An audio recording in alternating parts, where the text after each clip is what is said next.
Hey, sister. Welcome to Stay Salty and Bright, the podcast where kingdom women like yourself are reclaiming your faith, stepping into radical freedom, and building the abundant life God designed for your lifestyle and for your business. I'm your host, Ana Maria Jinga, and this is the space where God and growth align. I'm so glad you're here.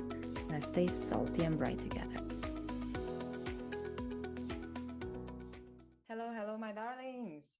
Welcome to another amazing week here on the Stay Salty and Bright podcast. Today, we are talking about transitions because I had an epiphany this week. Yes, you know it. I had an epiphany this week as I started my very first, I shouldn't say very first because last year I did a 25-day life challenge, but it was very scheduled. It was very aligned and organized. And it's funny enough, I've decided to go live on my Instagram channel every day for minimum 30 days for the foreseeable future in my brain. Because why not go live and talk to people?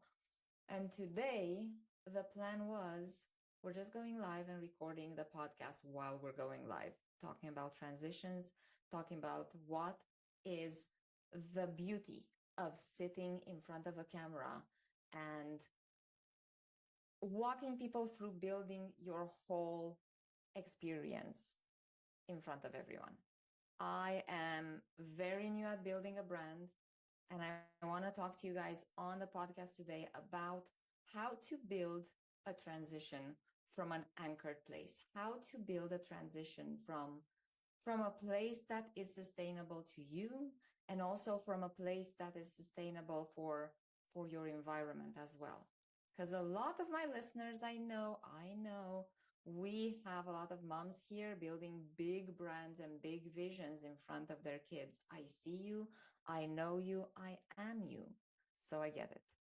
How is it when we build a brand in front of our kids? Honestly, it's amazing in my opinion. And I'll tell you why.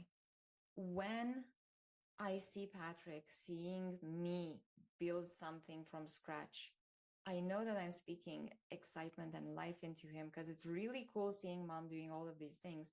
But also, I'm showing him how not to freak out when you fail, how not to take it too personally, how not to base your progress on emotion and mood, because that is something that if you get to master your emotions and master your thoughts, you will not let yourself be not in charge of your life.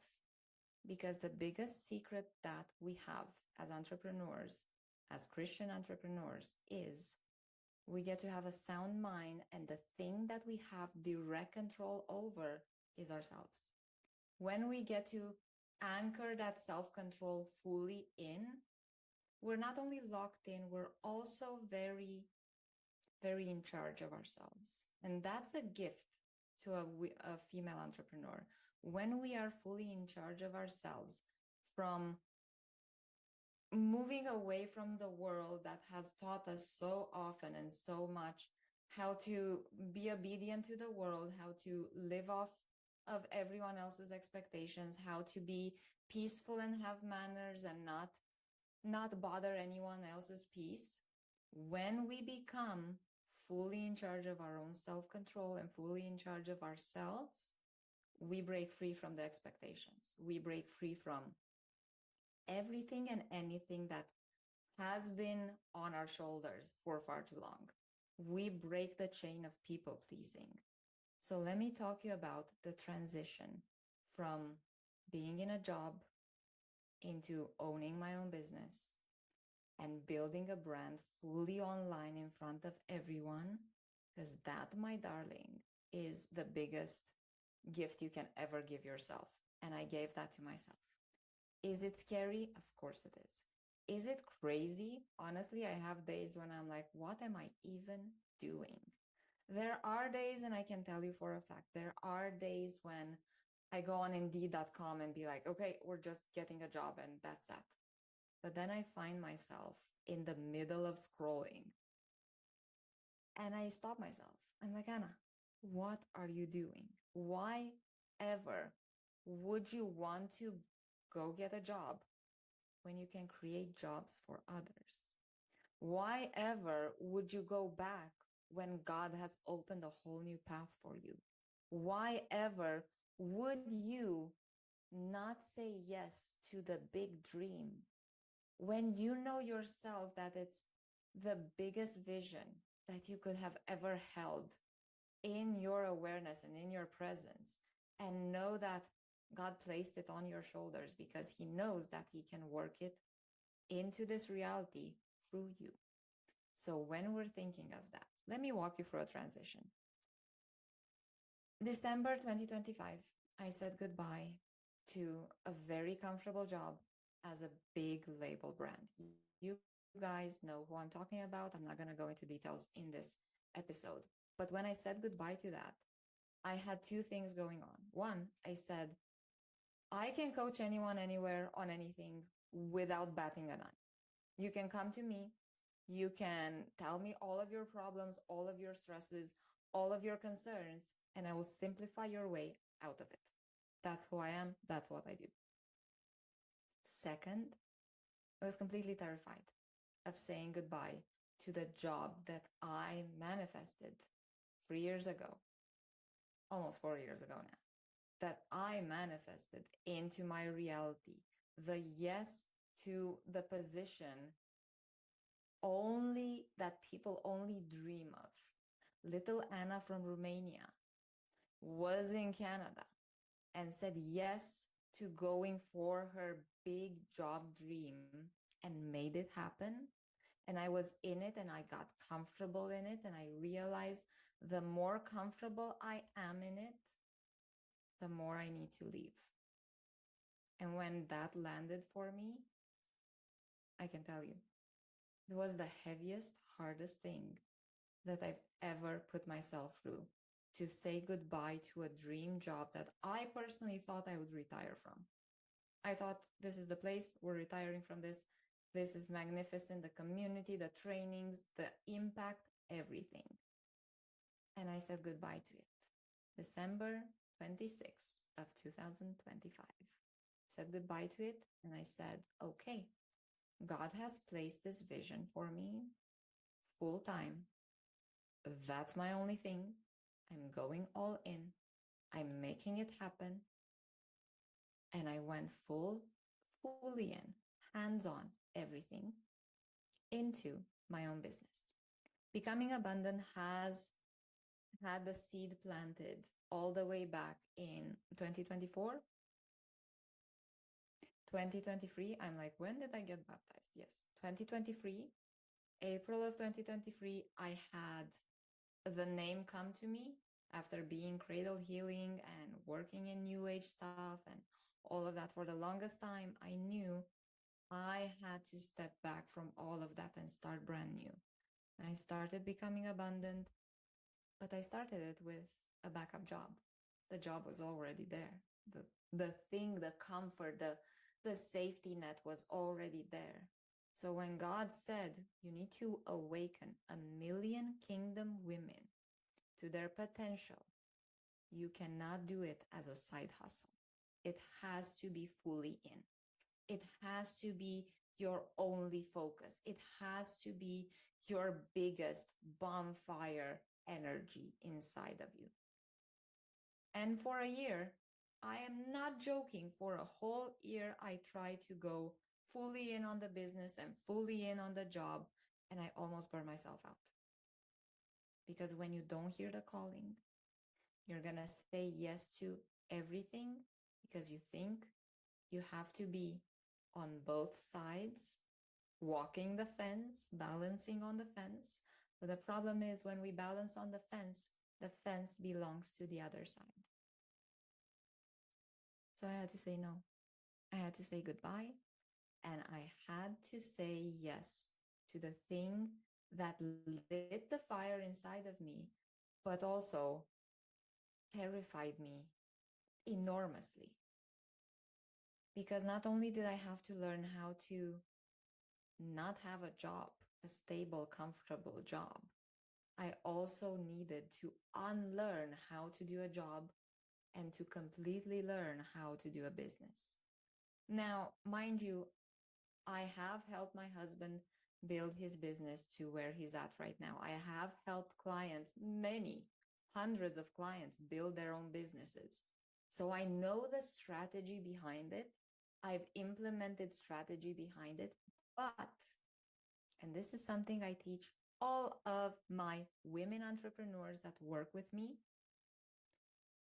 I teach them the becoming of the woman that has the business. So I had to take myself through the whole process myself. When I said yes to becoming abundant as a business, I didn't know the impact that I would be able to create when I focus with it as a brand as well. Because when you go for a transition from just having an idea of a business and a comfortable job as a safety net into building a full-on present brand online as your business and as your umbrella, my friend, it blew my mind the uncomfortable feeling that I felt every time I would wake up and be like, okay, where are we getting clients today? Who are we talking to today? What are the topics that we're sharing? How do you start having more followers on Instagram when for the longest time you've been stuck at 1,100 people? That was it. That was the number that I started the year at. How do I engage and start creating momentum into this brand? It wasn't a secret. I had to unlearn from my nervous system how to do the business as a job. And when you do a business as a job, and I know you're going to hear this and resonate with it if you're a female entrepreneur, if you're a female founder that has built the business like a man, and you've heard me saying this many times before, when you build a business like a man, you will feel like you're getting success, but something's off, something's missing, something is wrong, something doesn't align. So when you build a business like a man, you build a business as if it were your job, not your passion, not your dream, not your calling. It's a different energy that goes behind it. And when a different energy goes behind a business, it's not sustainable for women. I'm sorry to say that. And I'm here to tell you that the lie that it's all in the strategy has been sold to so many for the longest time. But it's just that, it's a lie. Because even Tony Robbins, my darlings, even Tony Robbins says, you have 20% strategy, 20% mechanics, and everything else, the 80%, is what you believe. 80% is what you believe. So if you've been building your business as a job, as a man, on strategy alone, you're burning yourself out because 80% of you is screaming, what is going on? How am I going to make this happen? 80% of you doesn't believe that you're capable enough to do it. 80% of you will feel like things are falling in through the cracks. 80% of you will not believe you can make it happen if you yourself don't do the work of building that identity. That's why I became an identity coach. That's why I'm right now, I've named myself, I've self-proclaimed myself as an identity expert, but maybe just like on day one of my Instagram lives, maybe I'm a transitions expert. So what would it feel like for you to start focusing on building the woman behind the brand? Who is she? Here, grab a notebook or a piece of paper or your notes in your phone and write these prompts down.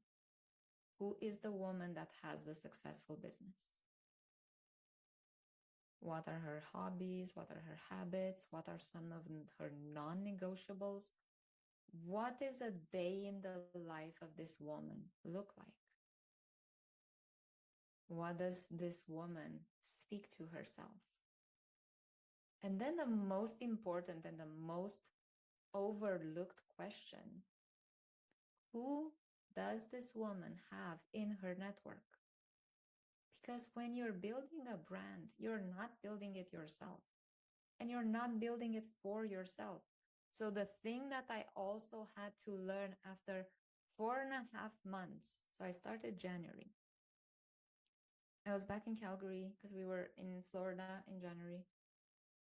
I was back in Calgary in middle of April and close to end of April, 4.5 months, almost 5 months, when I said, okay, I'm done the unlearning.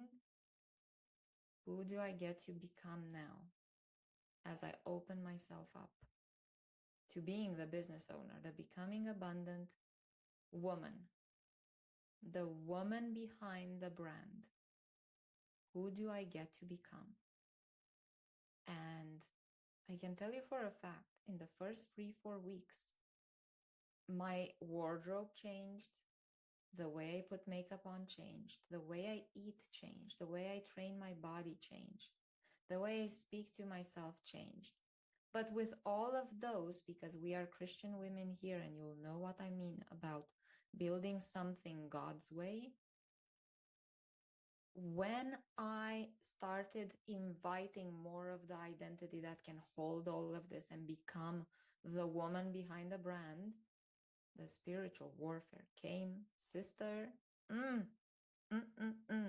It came like a rapid fire. And I started doubting, can I even do this? I started doubting, oh my God, I let go of a job that was consistent and paid me money to build something that I don't know how I'm going to make it happen. Where am I going to get clients? God provides. Where am I going to get followers for the Instagram? God provides. Where am I going to get network and resources? God provides.